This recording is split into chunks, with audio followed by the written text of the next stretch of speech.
I thought transcript was going to be gotten in 2 weeks or 3 weeks, and I would be able to submit the application, but it never came, so I didn't get it. But then I said, okay, let me go on and submit the application without a transcript. So I went on, submitted the application without a transcript, and in the next 6 months, they sent me a rejection. Yeah, so I didn't know. It was through that process that I knew that there's something called transcript. There's something called English language proficiency exam. I never knew. I didn't know that. When I even saw if your first language is not English, you have to submit an English language proficiency exam, English language proficiency test. I said English. Then I went on Google again and searched, is Nigeria first language English? I went to go and search, and then I saw a list of countries that they consider to having first language in English, and Nigeria was on there. Then I knew that, oh, another thing is called English language test that's there. So that's how my scholarship journey started. I started digging out and unveiling things myself. I didn't know anybody that have had a scholarship. I've not seen anyone that have had a scholarship. So I was learning on my journey, learning about documents to use, learning about English language proficiency, this thing, learning about reference letter, and even learning that there's even essays you are supposed to write, and there is how to write that essays. So I learned on those journey. So after my first application, in May 2019, I got this particular rejection from the Queen Elizabeth Scholarship. Yes. So I brought my rejection emails for you to know how hard it is, like how hard it can be. I brought them. My first instinct when I got these particular rejections was to delete them from my email. But I told myself that I am not going to delete this particular email. And that is why I still have these emails in stock till today, since 2019. So my first application was Queen Elizabeth Scholarship. You can see it there. Dear applicants, I got rejected. After the Queen Elizabeth Scholarship, I got to know about other scholarships. I started networking. I started maximizing social media. Before then, I was a young girl that had aspirations, that had big dreams, but I didn't know how to do these things. I didn't know how to use the social media to transform my life. I didn't know how to use social media for more positivity. But during this course of scholarship, I started learning. Like I was learning, I was reading, and I was understanding that there are so many things I can also do with social media. The way social media converge us today in this meeting, like it was true social media one way or the other that you got to know about this meeting. So from there, I started meeting people. I started following. I don't know how it happened. Somebody retweeted that particular tweet on my timeline on Twitter. I started using Twitter in 2016, but I wasn't consistent. I didn't know, it was boring for me. But in 2019, I learned how to use Twitter more. So someone retweeted a particular tweet on my timeline, and the girl was like, she's reviewing Chevening applications for people. And I followed that. From there, the girl posted a particular link to a particular Telegram group for Chevening applications. I downloaded Telegram, joined the group, and I met a whole large community of people who are willing to apply for scholarships. So from there, my journey started, met a lot of people. So I applied for Chevening in 2019. I took it out for review. They reviewed it for me, but unfortunately, I still got the rejection. You can see the date on 8th of January or February, yeah. On 8th of February 2020, I got this particular rejection from Chevening. I applied for the Queen Elizabeth Scholarship in South Africa again. I still got a rejection. October 14th, 2020, I got another rejection. Now, another rejection came from Turkey Scholarship. I applied for it. This is the rejection email. In 2020, also, I applied for another Chevening. The one I applied for in 2019, they've already rejected me. In 2020, I applied for Chevening again. They rejected me. That's the email there. We call it love letter, if you don't know, because of the way they craft it. You hear, further to your recent application for a Chevening award, you think there is a good news they want to tell you. Then you hear, we regret to inform you. And the rejections hit me bad. It hit me so bad, especially the first rejection I got from Chevening. That was my first major rejection in the whole scholarship hurdle. And I was so sad. Then I got another rejection from Chevening. I applied again to MasterCard Foundation at the University of British Columbia, Canada. They sent me another rejection. That's all you can see.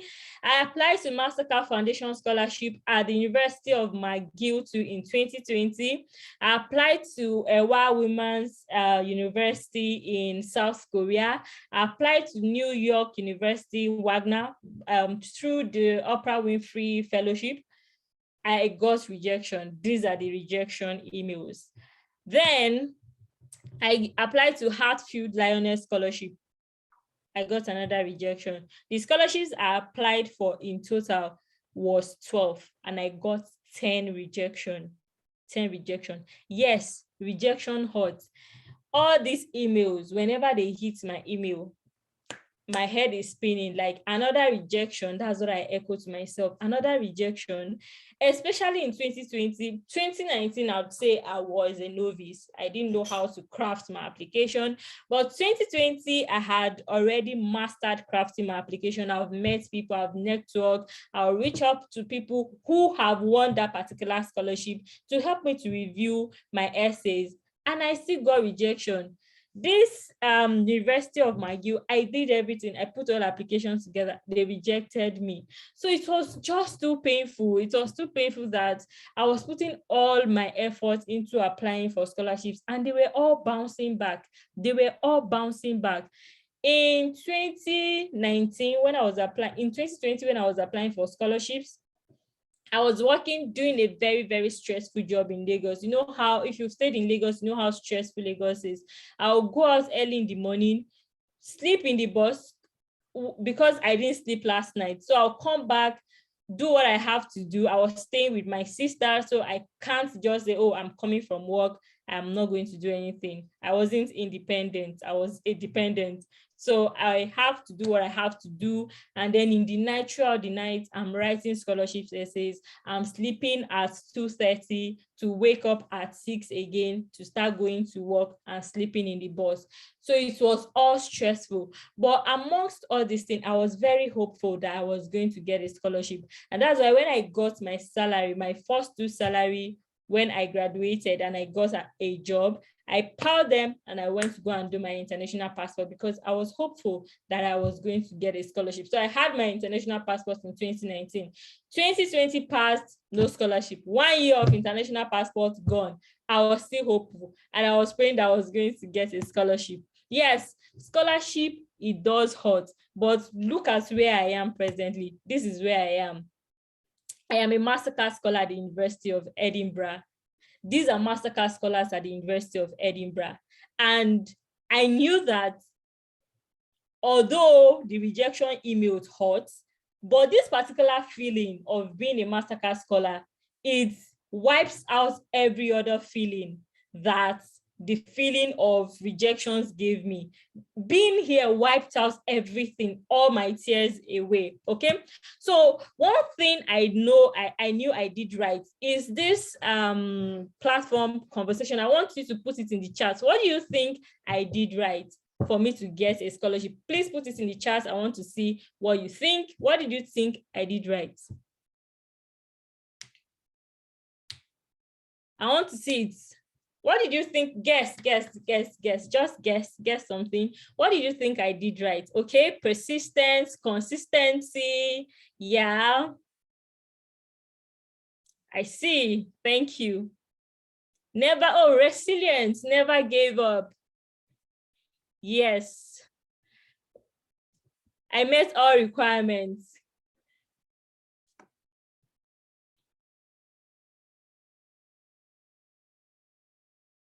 I did not give up. Yes. So all these words, they all suit it. I learned from my mistakes. They all suit it. One thing, yes, I kept pressing. Resilience, perseverance, those are the words. Like, I did not give up. For short, for clarity, I did not give up. One thing I knew I did right was that I did not give up. I did not give up.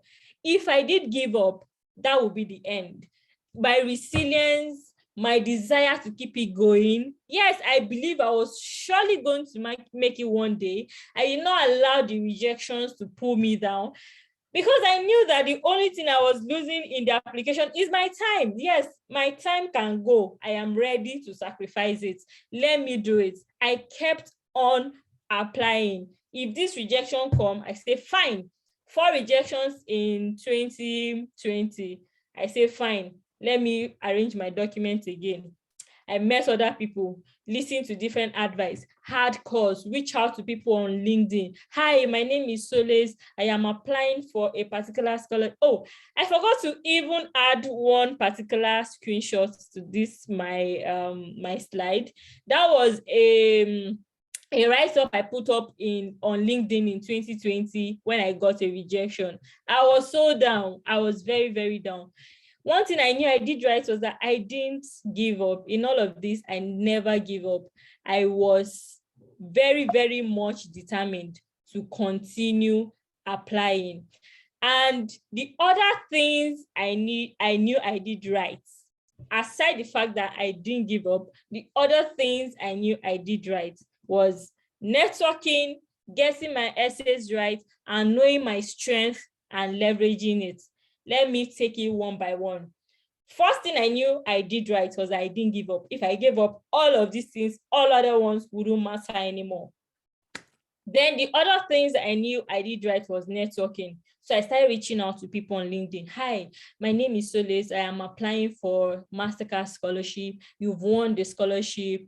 I want you to help me to review my email. I'll appreciate if I get a response. Thank you very much. So I wasn't going to say hi and wait for them to say hello. I had my request. I knew what I want. I wasn't going to say, please, what course should I apply for a Mastercard? No, I've done my research. I've identified the Mastercard schools I wanted to apply to. I've identified the course I wanted to apply to. I had the links. I've read.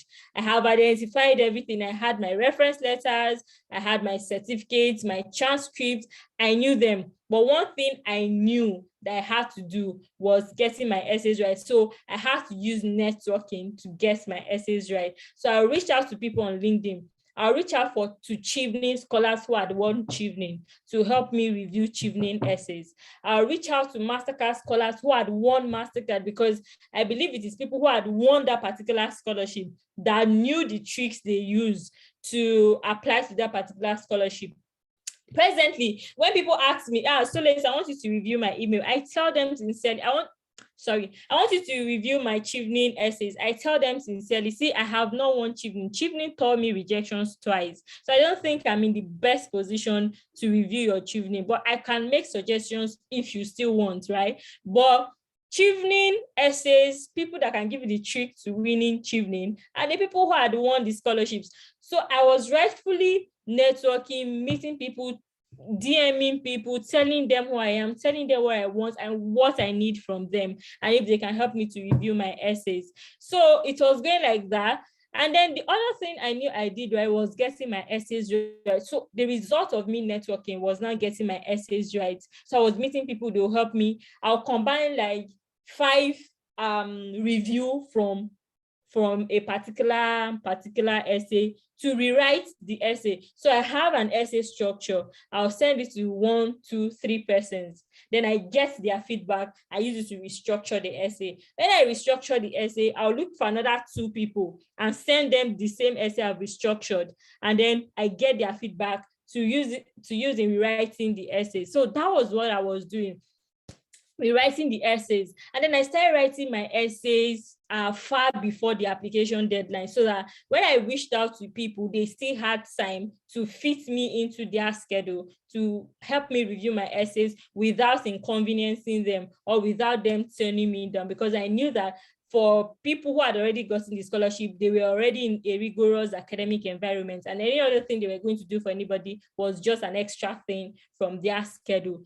So another thing I knew I did right is knowing my strength and leveraging it. Knowing my strength and leveraging it. Okay, so if you're not aware, the whole scholarship thing sometimes favor science students more than humanities and social students. Science students have opportunities spread across everywhere. Either one professor is willing to give them sponsorship, or willing to give them funding, or give them assistant lecturer role or researcher role to bring them into this abroad.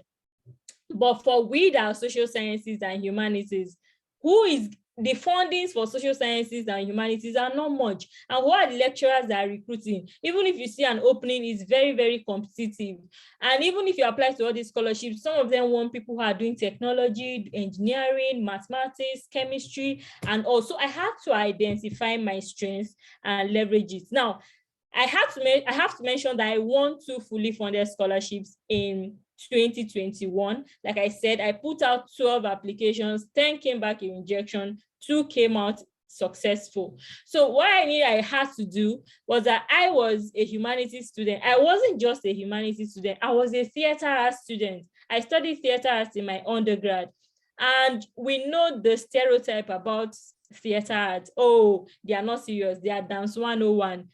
What is theater arts and all of that. So I already knew that studying theater arts was going to put me at a disadvantage because of the stereotype. Many people believe that theater arts is not a serious course like that somebody should go to school and study. So I have to position myself and leverage my strengths. And what did I do? I knew I had interest in communications and I have interest in gender equality. So I decided to merge my both interests together. Communications is one big thing now. Communications is media, and communications is something that it can create change in different aspects. So for me to create a change in what I'm passionate about, I'm leveraging social media to talk about gender equality, do activism about gender equality. That is what I have to leverage on to craft my applications. So when I was making my application to the Global Korea Scholarship, which was the second scholarship I got, when I was making my applications to it, I chose communication studies. And I spent 4 days not sleeping, like overnight. I'll sleep at 5 a.m. reviewing almost 1,000 and something schools in Korea, because I was looking for a school that will favor my course and give me an advantage. The Global Korea Scholarship too is very, very competitive, and Korea is the hub of technology. So they are likely more willing to consider science students than art. So I have to position myself in a way that if they see me, they are going to pick me over a science student. So I spent my time looking for schools to apply to. I will review, because they have this particular document that has list of all the universities that you can apply to. And they have like 1-pager of profile about this particular school. So they'll write the courses of the school, they'll write the year the school was founded, they'll write what the school is known for, and the school's ideology, and the school's belief. And that was what I was using. So the school's ideology, their goals and everything, that was what I was using to choose. So I came across a school and said, yes, this particular school will favor a media course. I selected the school. That was me leveraging my strength. And then I knew that I was very interested in gender equality. I've done many activism. I've done willingly and independently, wrote a script to do activism about gender-based violence. These are the small things I was doing that I thought wasn't anything. But when I got into the scholarship space, I realized that these things are actually a big thing, right? So I merged my passion for gender equality and my passion for communication, put out a very good essay about gender equality and communications, and using communications to transform the world for equality and inclusion. And that was me leveraging my strength. And guess what? I got the scholarship despite the fact that there were many science students. Even MasterCard scholarship, I got it.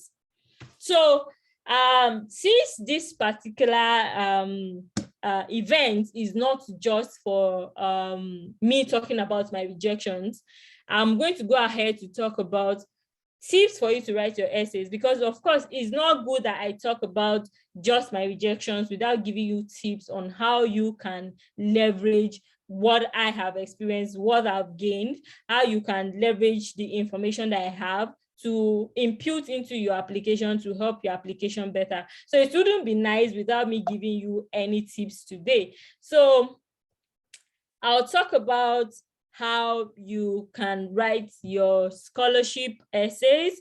Scholarship essays are not academic essays. They are not essays that you have to reference and say this person according to, and then do citations and do referencing. No, scholarship essays have a different style of writing it. And the thing is, if you don't know how it is being written, you are never going to get it right. You are never going to get it right. You still see yourself applying for scholarships in 5 years straight and you're still getting rejections.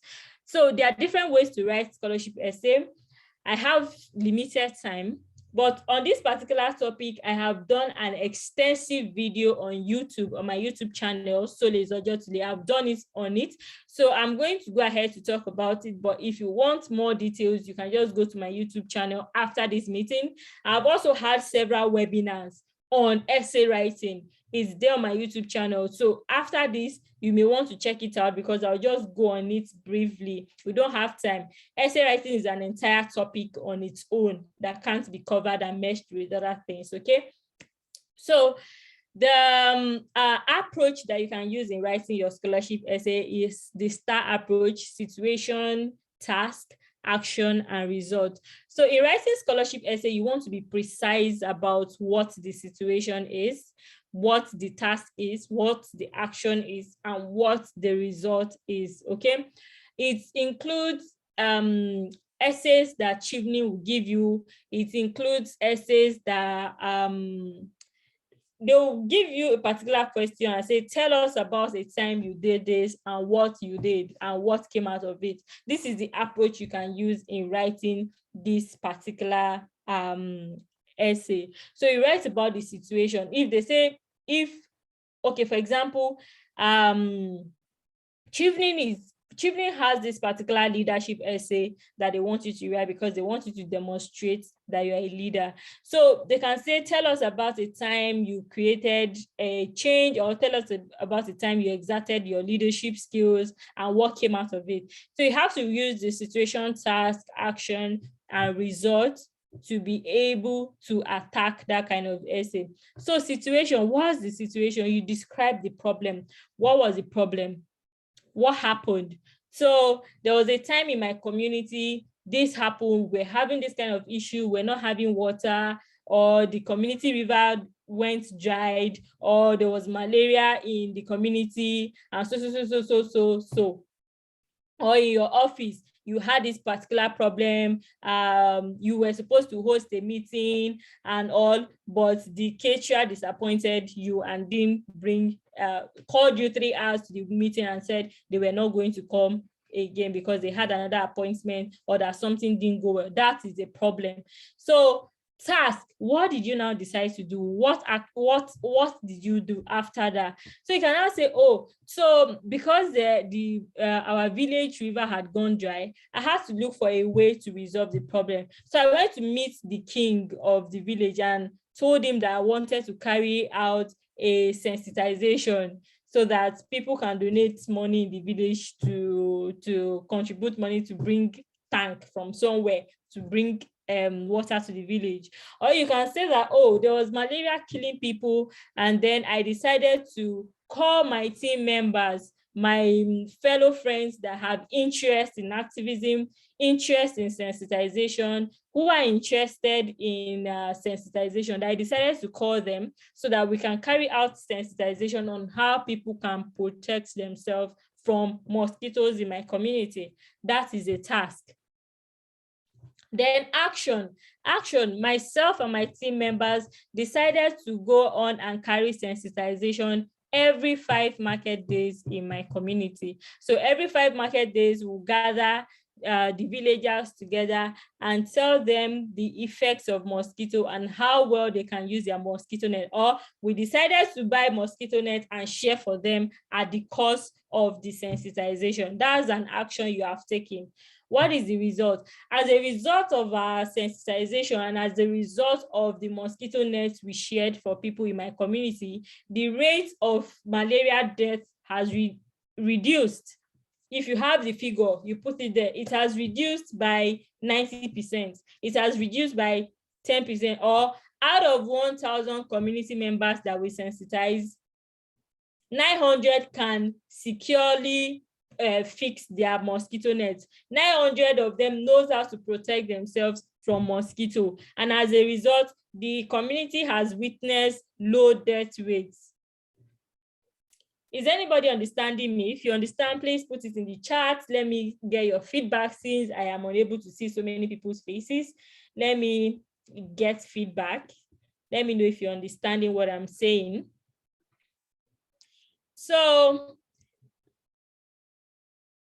that's the results. That's the approach you can use to write your essay, like situation, task, action, and results. What came out of what you do? What was the problem? What did you decide? What did you decide to do? How did you do it? When did you do it? And what was the result that came out of it? That's like the simplest way to write a scholarship essay that has to do with you saying, tell us about the time you did this, tell us the time you did that, sorry. Okay. Another thing I'd love to talk about is also how to get funding. Yeah, we have different ways you can get fundings. We have you can make applications to popular and unpopular scholarships. When I say popular and unpopular, you know what I'm talking about. Popular, there are different scholarships like the Chivney, which is very popular. MasterCard, also popular. Erasmus, popular. You can apply to them. And then we have unpopular scholarship, like this Hartsfield Lion scholarship that I told you I applied to. This particular scholarship is not popular. These are scholarships that are embedded within the schools, and if you don't do your research, you are never going to find out about them. This particular scholarship too, this Oprah Winfrey Foundation scholarship is not popular also. And I got to know about these scholarships through research. I got to know them by myself. So you can also apply to them to get fundings for your study abroad dreams. And aside this, you can also get funding from professors' sponsorship. Like I mentioned before, science students have the most advantage when it comes to this particular route because professors always have fundings to give them. So if you're a science student here, if you even know a science student that graduated with first class, tell them they should not work in Nigeria. I'm sorry, but they should not work in Nigeria. They should go ahead and look for fundings abroad so they can get their masters. Like they can easily get a master's with their first class. Even if you don't have a first class and you have a second class upper and you're a science student, this route is easy. So how do you go about doing this? You look for emails of professors that have funding. So you identify a school, for example, you say, oh, University of Manchester. You go to that particular school and look for your course. When you go to your course, you see if professors have funding them. And most of the countries where this particular route is tenable is Canada, is the US, is Australia, is Germany. Okay, this particular route is very, very popular there, and you see many fundings there. It's South Korea and China too. So you email those professors, you email them what you're doing, what you did in your undergrad, why you're interested in working with them, and how you can benefit and how they can benefit from you too. So you talk about your strength, your research experience, what you've done, what you intend to do, how what they are doing, how it aligns with your goals, and how you want to fit into what they do, right? So you talk to them, you attach your CV. Sometimes you attach your CV and give them an overview of your profile. When you email them, tell them that you are interested in them supervising you. And if they have funding in their lab, they are going to reply you. But again, scholarships are very competitive. I'm not talking about you sending one email and wait for the professor to reply. No, I'm talking about you sending 50s and hundreds of emails. Yes, because many people are out there who are sending 200. So you also have to double your own hustle too.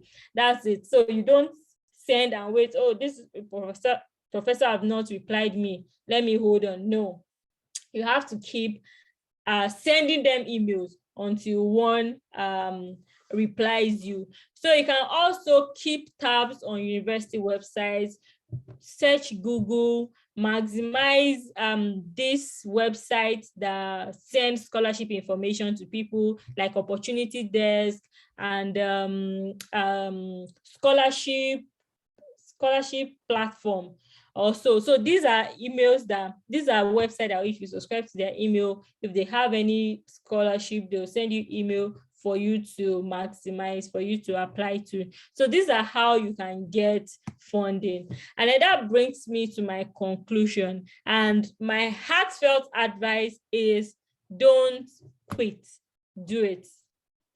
Don't quit, do it. So the simplest way I can say that you can manage your rejections is self-motivation. You have to keep motivating yourself. You have to keep on telling yourself that you are not going to give up. You have to keep telling yourself that you are going to do it. You have to keep telling yourself that yes, rejections are part of it, but my end goal is to get here. My end goal is to get this particular funding. So please and please and please don't give up. I always say the only thing you need is one yes. I don't know how rejection feels anymore. I mean, scholarship rejections. I don't know how they feel anymore because I have gotten a scholarship. But when I've not had a scholarship, I was so down. But if I'd quitted, if I'd stopped applying, I wouldn't be here. So what you need, the transformation that will happen to your life, the transformation that will happen to your brain, the transformation that, oh no, the travel exposure that you get that is even part of your learning process, that is a learning experience, you will know that it's worth it. It's simply worth it. The sleepless nights, the stress, they are all worth it. They are all worth it. So don't quit. You have to do it. You have to tell yourself, I can do it. You have to tell yourself, I can do it. You have to tell yourself, rejections are not going to dampen me. You have to tell yourself, rejections are not going to make me drop my pen. I can do it. It's not easy, I know. Even me, I felt it. I cried. Oh, I even forgot to mention that I was even put on waiting lists too. The pain of even being put on waiting list again. So the rejections are part of it. I cried, I wet my pillows, and I'll carry my phone and my pen again and do another to-do list for another applications. Yes, I do to-do lists for my applications to know how serious I am. So I'm going to map out the scholarships that are available in this particular period. I'll say, okay, this particular application is the deadline is 30th. This particular is 30th May. This particular one, the deadline is 15th of June. This particular one, the deadline is 20th of July. Let me combine this. If I have the ones that the deadline is maybe 5 days apart, 7 days apart, I have to combine them. So I have a list of scholarship I wrote and the ones I'm prioritizing and the ones that I'm doing later. So I have my to-do list there. And once this one is out, I strike it out. Once I put out an application, I'm not going to wait for the feedback of the application before I start another one. No. And of course, we know that September, October, November are like the peak period of scholarship applications. If you miss those ones, for example, if you want to study in the UK in 2023, the best time to apply for scholarships is August, September, October this year. So if you miss this year and you don't apply, it means you have to wait for the application period of 2024. You apply in 2023 to be able to go in 2024. So every deadline missed, every time missed is a time gone that can't be restored. So I'm not going to wait and say, oh, let this application give me feedback before I apply. No, I'm going to start applying as soon as I submit one and applying and waiting for the rejection. I've even zero my mind. I'm waiting for the rejection or wait for any other thing that will happen. Either I get accepted or I get rejected. But the most times I got rejected, but then I didn't still give up. So you have to do it. You have to tell yourself, I can do it. You have to keep reminding yourself that it's just a phase. It's just a phase that will come and go. So that when you get the big news that you're expecting, you are not going to even remember that there was a time that you failed, And it's not even that you are not even good enough. It's because the spots are just too little. 4,000, 5,000 people apply for scholarships that they give to only 20 people. Have you seen the statistics of people that apply for Chivnin? More than 15,000 applicants every year. And if you're even from Nigeria, Nigerians are hustling. So your own chances is even reducing because there are a lot of people from your country that are putting out the application. Nigerians are putting out serious applications. So it's not like you are not just good enough, but you just have to keep strengthening your applications. You have to keep looking for what you need to do right and not giving up. So that will bring me to the end of this section. And if you have questions, I'll be happy to take them. Thank you very much.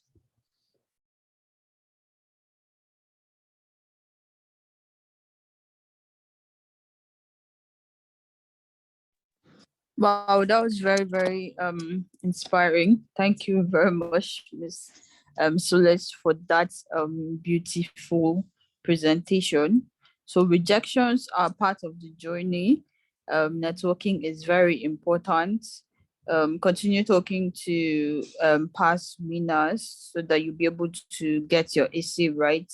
Identify your strengths and leverage on it. Don't depend on popular scholarships. Research on popular scholarship as well. And when you eventually get your yes, all the previous rejections will be meaningless. You just need one yes to be able to get to your next stage. Those are some of the excerpts that we're able to draw from that amazing presentation. So once again, thank you very much, Madam Soles, for sharing your journey with us. So at this point, I will like to, just before we go into the questions so that we can consolidate the questions together and present them, but I would like to invite Mr. Onyekachi to just go through briefly about to just tell us about Study Globally Nigeria while we put the questions together. So Mr. Kachi, please take over.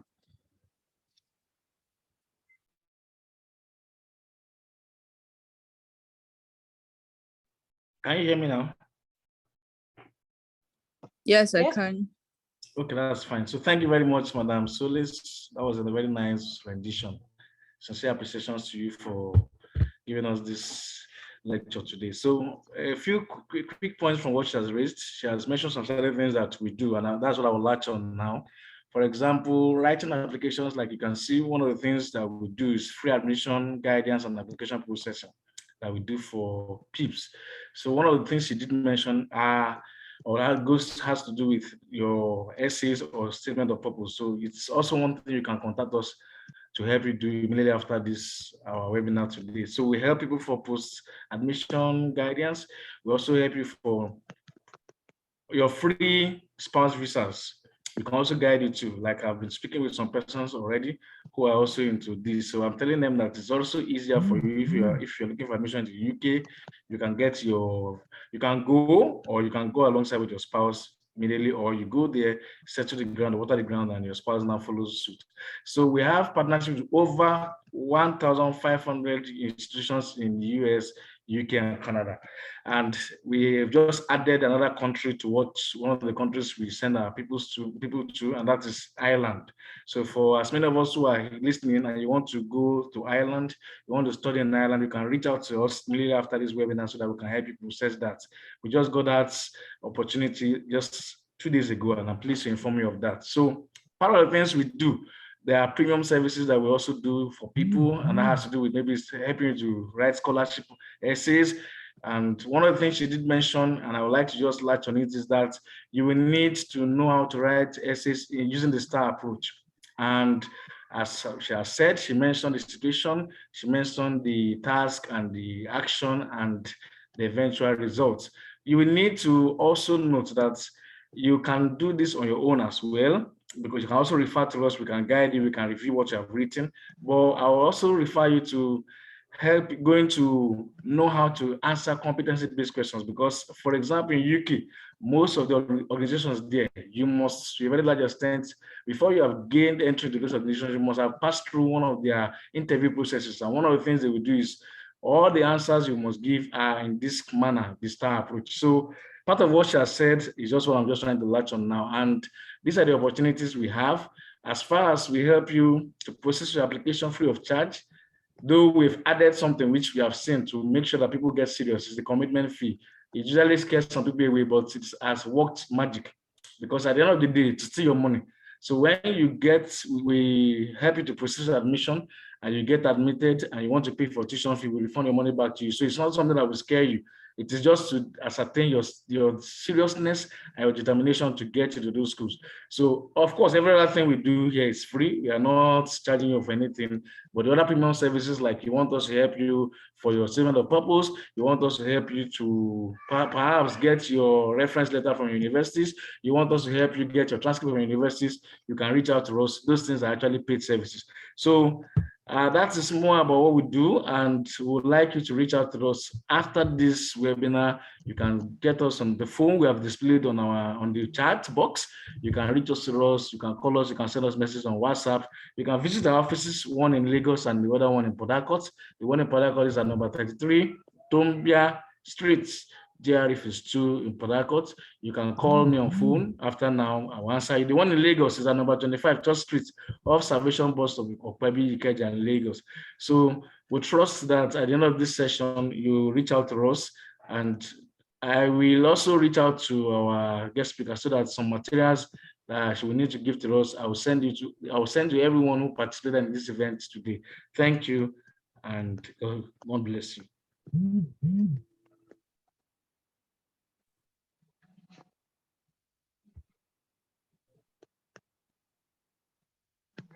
Okay, thank you very much, Mr. Kachi, for that information.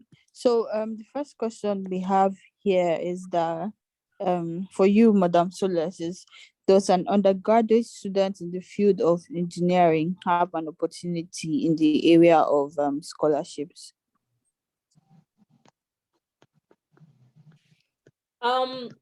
Hoping to study for master's or hoping to study for an undergrad? Which of them? Undergraduate student hoping to study for master's, or maybe a secondary school student hoping to study for undergrad? I believe the person is a current undergrad that is planning to study for master's, but you can correct me in the comments if I'm wrong, but that's what I believe. Okay, so yes, if you're doing an undergrad in engineering, like I said before, if you're in the science field, you have more advantage. That's not to discourage people in humanities, because I'm here and I am in humanities, but I'm just talking about the fundings that are available for them. So yes, immediately after your undergrad, if you're still in school, make sure you get a very good grade, get a first class or a second class upper. Immediately you finish, get your transcript and start applying. Yes, there are lots of opportunity out there for you. Okay, Ma, thank you very much. Then the next one is admission a precondition to applying for scholarships? This will depend on the scholarship you're applying to. So different scholarships have their own eligibility criteria. Some will require that you get an admission before you apply to the scholarships, and others will state that you get the scholarship before you apply for the admission. So if you're applying for scholarship, one thing you should pay attention to is the instruction, how you can process it, that they put it in that application. Read it very well, digest it, and understand it. So I'll give an example. for the MasterCard scholarship, MasterCard requires that you get the scholarship before you apply for admissions. So it was after I've gotten the scholarship that I applied to school. And for Chivney scholarship, Chivney requires that you submit application to a university, to 3 universities, and make sure you get one acceptance from one of those universities. So alongside submitting your Chivney application, you're also supposed to submit application to a school. Without Chivney, you are not using Chivney Leak, you are submitting application to get an admission, so that when you get the scholarship, you're already getting an admissions. So it happens sometimes that, for example, I submitted applications to schools so I can use them for Chivney. I got admissions in the school and I never got the scholarship from Chivney. So if you're applying to scholarship, pay attention to the eligibility criteria and the application procedure that is being stated there. Okay, thank you very much. So the next one is someone is asking, what extracurricular activities did you do? Did you participate in? Okay. The extracurricular activity I did voluntary, I participated in voluntary organizations when I was in school, and I also have an organization that I founded, which is also an extracurricular activity. So I have an NGO, I have a voluntary organization where we do activism and advocacy and sensitization for secondary school girls, secondary school boys, to talk about gender equality and issues concerning women and girls. And also while I was in school, I was also participating in other leadership opportunities within the department. I was heading so many groups in my undergrad. I was even teaching my mates some things about maybe exam. When our exam is approaching, we organize meetings for them. So those are some of the things that I did. And if you have some of them too, some little things you did in school that you can talk about in your applications. Okay, so someone here is asking for a secondary school student planning to go for college abroad. That's, I believe, for undergraduate scholarships. Yes. Oh yes. So for the UK, I'm not sure about if there's any fully funded scholarship presently in the UK, because I've researched, but I'm seeing parts funded scholarship, partially funded scholarship, but I've not seen a fully funded scholarship. So MasterCard scholarship have an undergrad scholarship in the UK, but presently they didn't announce opening for this year. It's not tenable again because I think they have stopped the funding for now, but maybe in future time or next year, it may still come up. So pay attention to their website. And aside MasterCard, aside the UK, there are undergrads in other places. For example, there is Global Career Scholarship, undergraduate scholarship that will start in September. The application will start in September for resumption in 2023. So you may want to keep an eye on the Global Career website so you know when the application will open, and you start arranging your documents from now so that you apply when the time comes. Also, MasterCard scholarship has undergraduate scholarship in other universities that are not in the UK. So we have one in South Africa. I mentored someone that got one few weeks ago in Kenya. Is an undergrad. The person is a Nigerian and he's traveling to Kenya, I think this week. Yeah, because he got the undergrad to study in Kenya. So aside the UK, there are other countries in Africa that you can apply to. So these are the ones that I know. But like I said, it's research. So you keep researching. Okay, well, thank you very much for the information. We have one as well. The person says, does MasterCard and traveling scholarship cover transportation and accommodation? MasterCard covers everything. I didn't pay #1 to be here. Evening covers everything too. So you don't have to pay for, MasterCard will even pay for your international passport if you don't have an international passport. They will pay for your flights. They will pay for your international passport. They will pay for your accommodation where I'm staying now. They will pay for your fees, for your school fees. They will give you stipend, like you give you money every month to take care of yourself. A MasterCard will even give you a laptop. So yeah, it's that rich.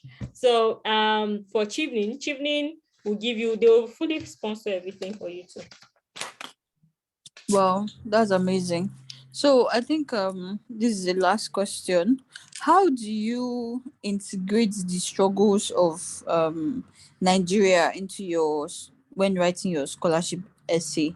Let's say you want to talk about how the ASU strike impacted you as a student and why you really want to study abroad so that you can study in an environment free from having to take breaks all the time. Like, what kind of language would you typically structure that to make an impact in your essay?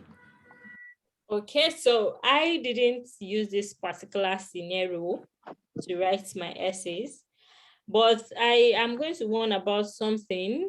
As much as you want to study abroad, be careful. What I am careful not to do is to paint my country in bad light. Do you understand?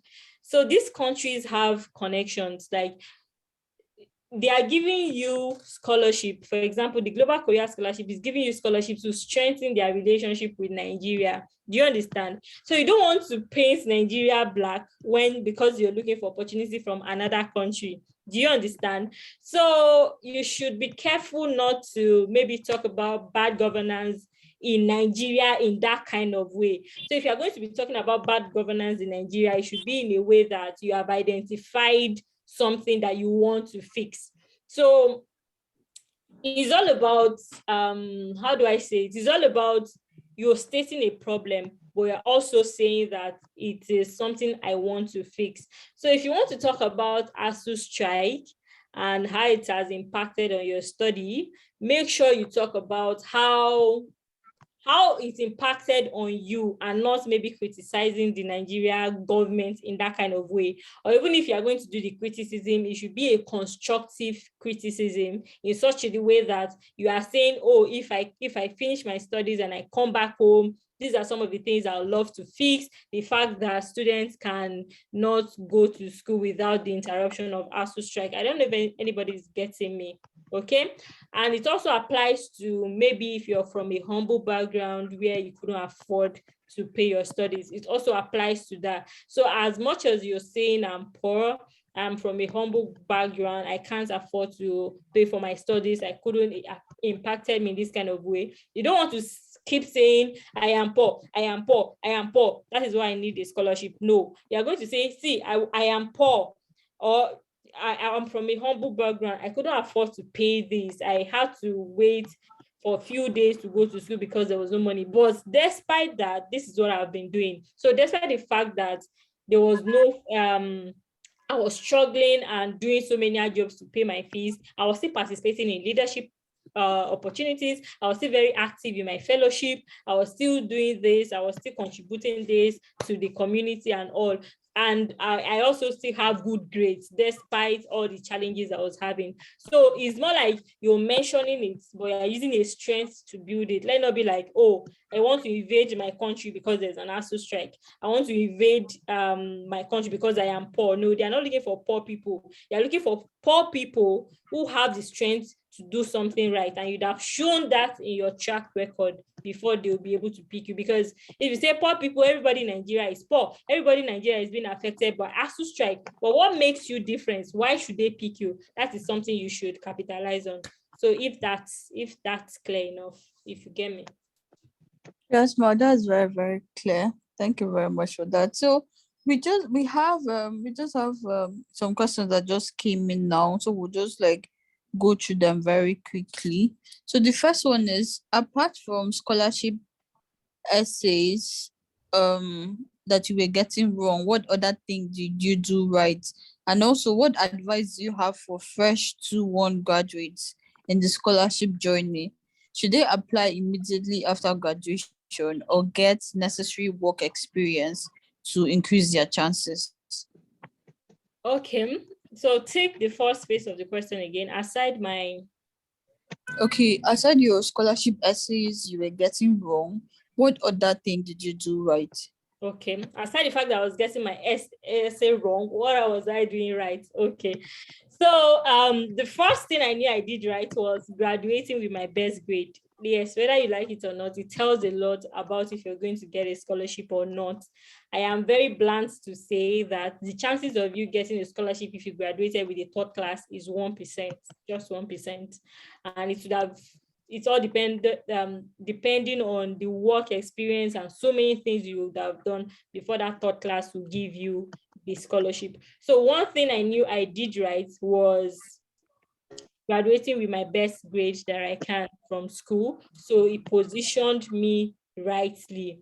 Another thing is that I had a kind of good relationship with my lecturers that wrote a good reference letter for me.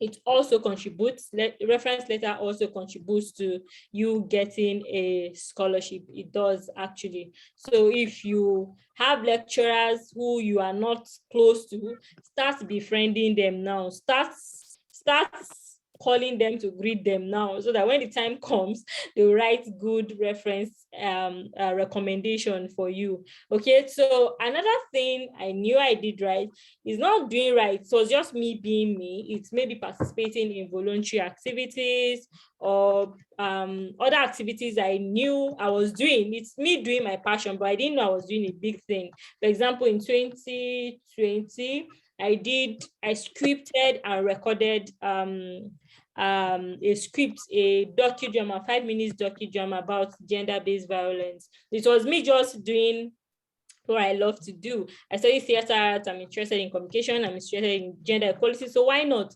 So I did them. I didn't even know that it was going to be a big deal, right? But I included, it was one of the things, I included a link to that particular video in my applications for the Global Career Scholarship. Other things is that I took some courses online and all, just to add to my CVs and package my CVs very well. So those are the things I knew I did right. So your grade is very, very important, and voluntary activities is also very important. For fresh graduates who are just graduating, I would have said, let me start from people who are still in school. If you're in school, try to participate in leadership activities, try to join all these Erasmus, Rotary Club and all. Any club, any organization, any voluntary organization in your school, which you have passion for. If you have passion for gender equality and you have any foundation, any organization that is carrying out activities that has to do with gender equality, SDG 5, you should try to join it. I should also tell you that this is an era of SDG. Till 2030, we are in the era of SDG, and anything that is related to SDG is very important. So look at the 17 SDGs and try to find where your passion is. Is it in climate change? Is it in gender equality? Is it in ending poverty? Is it in education? Is it in clean energy? Try to identify it. When you identify it, try to belong to either an activity, a meeting, or a webinar or something, or an event, a program or something that will you can learn from, so you can use them to write your essays. But if you have already graduated and you don't have an opportunity to do that in school anymore, start applying now, because during your application, if you have your transcript, you have your certificate, start applying now. And then during the course of your application, you can be carrying out other activities to strengthen your application. I say you should start applying now, because every scholarship application you put out there makes your next application to be stronger. So you learn from the different ways of doing it. So you learn from the different things you do. So if you put out this application, it wasn't good enough, the next one is going to be even better. So don't wait until you get this and that. If you have voluntary experience, you have professional experience, add it. NYC is 1 year experience already. If you don't know, NYC is 1 year experience. So if you go for an NYC, make sure you get posted to a place that you know this is what you want to do in future. So you can use them to write, to tailor your CVs and your applications. Also, if you are home and you have not gone for NYC, you're not doing nothing, try to volunteer. I mean, go to your nearest community health center to volunteer. Go to your nearest hospital, your nearest institution to volunteer. Teach students. Students are out at home now because of strike or anything. You can volunteer to teach them free graphic designs if you have graphic design skills. These are work experience that you are getting. Do you understand? So yeah, that's if I answer the question. Yes, Ma, you did. Thank you. So the next one is IELTS certification needed for universities such as University of Edinburgh. Yeah, the University of Edinburgh will need an IELTS for you to apply to the university if you're not coming in as a Mastercard scholar. So I am a Mastercard scholar. I didn't need to submit an IELTS because when I got the scholarship, the University of Edinburgh has an internal English language proficiency test that they can give to students. So when I got the scholarship, Mastercard arranged with the University of Edinburgh for me to take the course. So they paid for it and they did everything, and I took the exam and passed it. So I took their own English language exam for listening, for writing, like the way it's being done in IELTS. I did everything online and passed it. So if you're not coming in as a Mastercard scholar, surely if you just want to gain admission, the University of Edinburgh will need English language requirements from you because it's the top five in the UK and 15 globally. So they won't take anything that is not an IELTS 7.0 from you. Wow. Okay. So another question is, how were you able to convince your referees to keep on writing your reference letters despite oh yeah, that's something. So despite the rejections I was getting, how was I able to convince my referees? Like I said, I did well in school, right? I wasn't a passive student. I was an active student.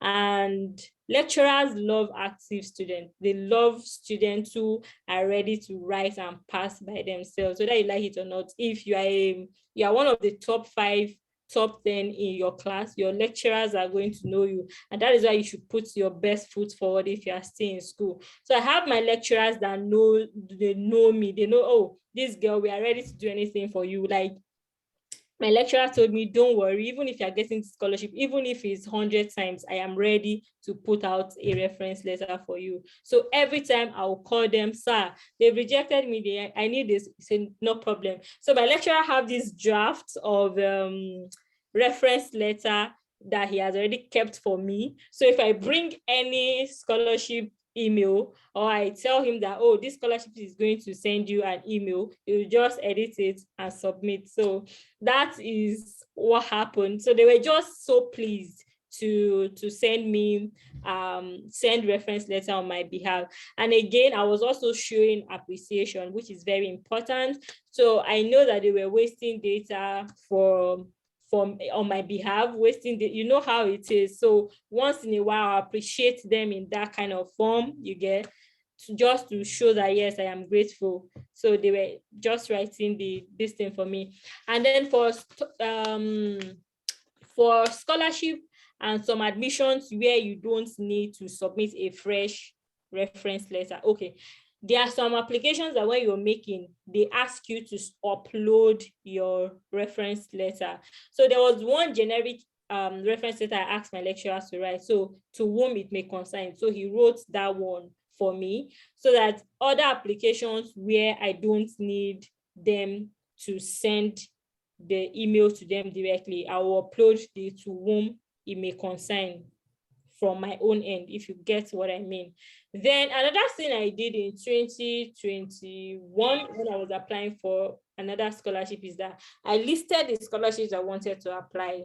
Mastercard, Global Career Scholarship. I knew the numbers of reference letter they wanted. Then I wrote the headings and gave it to my lecturer and told them to write everything. For example, the Global Career Scholarship want their own in hard copy. So I went to school, printed like 4 reference letters, dated almost the same thing, but just changes in the course and changes in the person they are addressing to, like to Global Career Scholarship, to Mastercard, and then they wrote it like that, and I took them.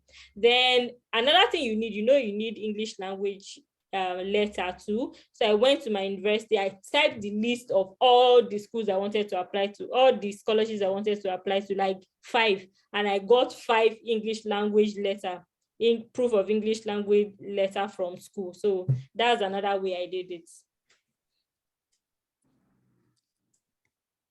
Well, okay, Ma, thank you very much. We'll just take one more question and then we'll be ending the question and answer sessions for today. So the question is, what is the journey of Tutu to study, and can Tutu fit into these scholarships? Can direct masters apply on Tutu, a 2012 graduate? 2012 graduates. Yes. Okay, so in terms of getting a scholarship, the journey of Tutu is 50. If the journey of third class is 10, yours is 50. The journey of second class upper is 70, and the journey of first class is maybe 99. So that's how it is. Tutu, there are so many competitions. So if you have a Tutu now, you have to do so many things to strengthen your application. For example, the grade is not there. They are looking at sponsoring. For example, these top universities, they wouldn't even first of all consider giving some of the top universities other will. We are talking about universities that may be top 5, top 10 in their countries. They wouldn't want to consider giving admissions to a Tutu person. So, but again, you can't say never say never. So what you can do is to strengthen your application by having many work experience, have voluntary experience, take professional courses, take courses online, strengthen your applications, have a lot of activities going on so that they won't even look at your grades anymore. But you have a chance. I won't say you don't have a chance at all. You have a chance, but it's very competitive. So more chances will be given to first class and so on.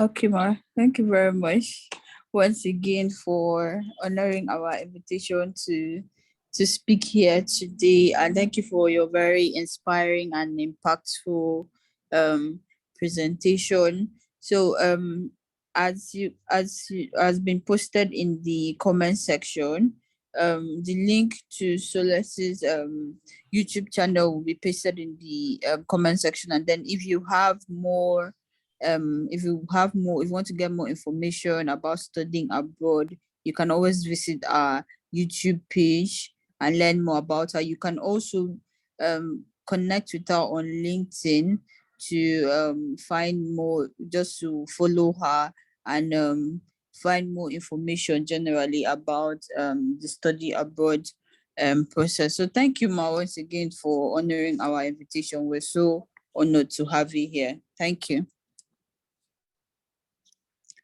So now we'll just go ahead and would like to invite Promise for a quick photo session just for documentation purposes. So Promise, please organize us.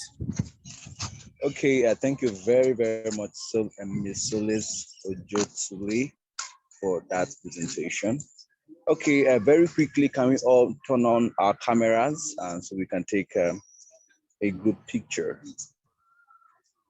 As much as it's convenient for you, you could turn on your camera.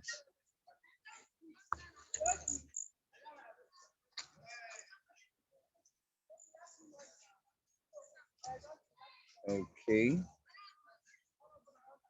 Mr. Kachi, are you there?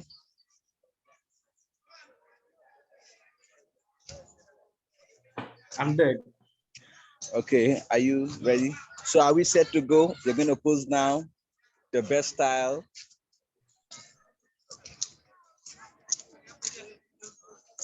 Okay, Mr. Kachi, are you taking? Yes, please. Okay. All right. Thank you, everyone. Thank you. Thank you. All right, thank you everyone for sticking with us up until this point. So this meeting is hosted by both Study Globally Nigeria and SPE Port Harcourt Section. So as Madam Solis has been hammering on, volunteering is very important, and SPE is a platform that can give you that opportunity to volunteer, to build your CV, and to make an impact in your community. So we're going to have a representative from SPE Port Harcourt Section now to tell us what SPE is about and try to just educate us on how to be active in SPE. So is Obianuju on the line, on the call?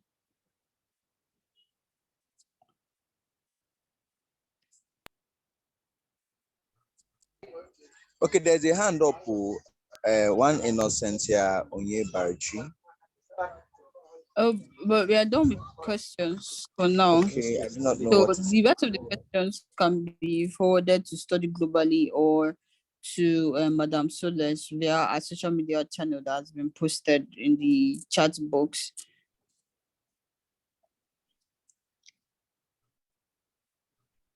Mr. Simeon, will you be taking the SPE presentation?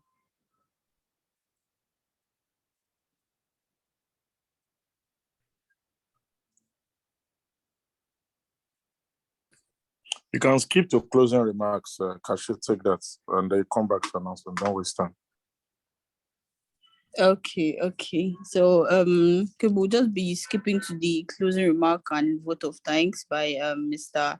Country Manager, Mr. Kachi. Okay, that's fine. Thank you very, very. Right from when we started by 4 o'clock till now, we are immensely grateful. And even though we had finished the teaching or the lecture that was handled by our guest speaker, our participants are still waiting up to now. So thank you very, very much for staying, for waiting this long. Thank you very much. And I'm sure we didn't take much of your time. And I want to tell you that we have improved. And part of what we're asking you to do is after now, you can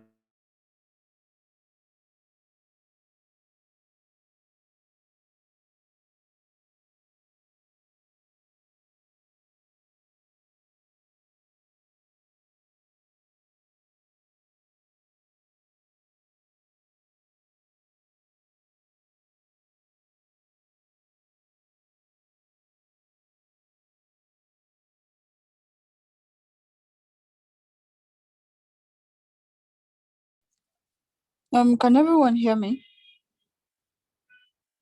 Yes, we can hear you. Okay, so I apologize for that. It appears Mr. Kachi was disconnected due to network issues. So we would like to thank everyone for showing up for this webinar today. Thank you for making our time being with us from 4 p.m. up until this time. Once again thank our speaker, Madam Solesh, for honoring our invitation and showing up today to impact us with our experiences, how our journey went through, and sharing with us the different stages of rejection that she went through and how she was able to come up every time and overcome it and eventually got a yes, not just one yes, but 2 yeses, and now she's in the University of Edinburgh completing her studies. So thank you very much for joining us. We look forward to having you at our next webinar. So to keep up to date with our upcoming meetings, our contact details have been dropped several times in the chat box, as well as our social media handles. You can follow us on LinkedIn, you can follow us on Instagram, and also on Facebook at Study Globally Nigeria. Our mobile lines are always open and always active. So once again, thank you very, very much for being here. We hope the webinar was impactful. We hope you've been able to take a lot of stuff out of this webinar today. Thank you very much. So Mr. Promise, just please go ahead and close us with a prayer.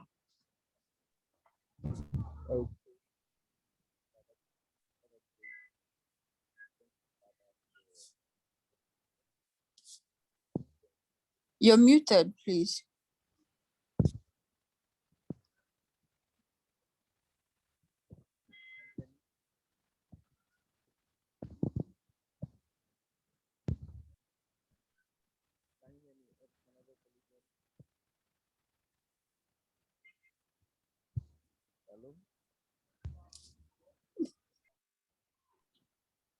You're still muted. I think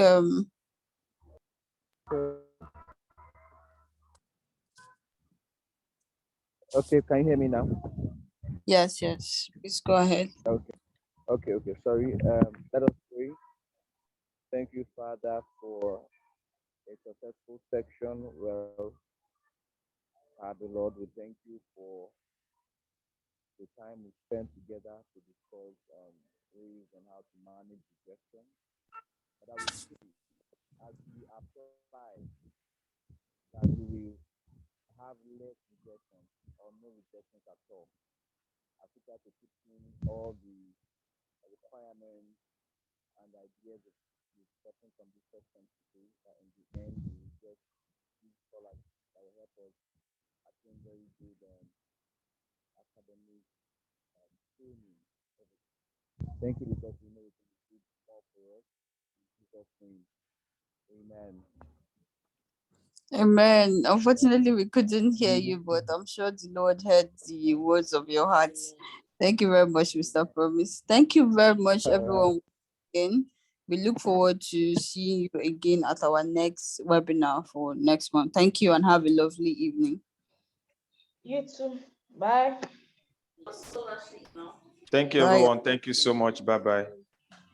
Thank you, Mr. Onyekachi. Thank you, everyone. It was a wonderful session. Thank you.